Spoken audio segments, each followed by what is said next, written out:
வணக்கம், வாழ்க வளமுடன். என்னோட பேர் ராஜபூபதி, நிறுவனம் மற்றும் பயிற்றுனர், ரேடியன் IAS அகாடமி. வாழ்க மகிழ்வுடன். ஸோ இது வந்து டிஎன்பிஎஸ்சி மெம்பரோட ஒரிஜினல் ஐடியா இல்லை ஃபேக் ஐடியா அப்படின்ட்டு நிறைய ஆஸ்பிரன்ஸ் வந்து டவுட்டாக சொல்லியிருந்தாங்க. அதுக்கப்புறம் வந்து பார்த்தீங்கன்னா இது சம்மந்தமாக ஒரு வீடியோ கூட போட்டிருந்தேன், சரிங்களா? ஸோ இப்போ அஃபிஷியல்ஸ் மூலமாக இதை கன்ஃபார்ம் பண்ணியாச்சு. ஸோ இது வந்து ஒரிஜினல் ஐடி.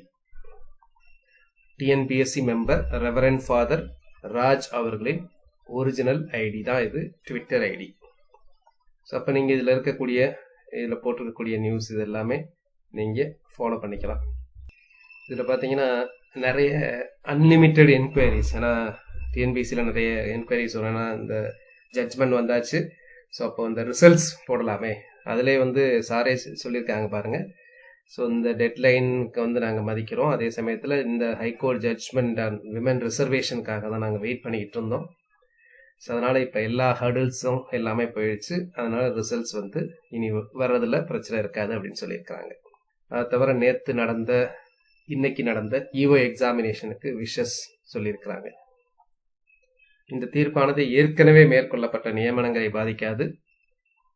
ஸோ கடந்த சில பெருந்தொற்றின் காரணமாக தேர்வாணைய தேர்வுகள் தள்ளி வைக்கப்பட்டிருந்த நிலையில் தற்போது அடுத்தடுத்த தேர்வுகள் நடந்துவிட்டு இருக்கு அப்படின்னு சொல்றாங்க. இந்த மாதிரி பாருங்க, பேப்பர்ல வந்து பாத்தீங்கன்னா கேட்சியா ஹெட்லைன் கொடுத்துருக்காங்க. இதை பார்த்தோம்னா என்ன ஆவாங்க, இரிட்டேட் ஆவாங்க எல்லாருமே, என்னது பெண்களுக்குரிய இதை எடுத்துட்டாங்க அப்படின்ட்டு. ஸோ இங்கே டிஎன்பிசி மெம்பர் சார் வந்து பார்த்தீங்கன்னா அதை கிளாரிஃபை பண்ணியிருக்கிறாங்க.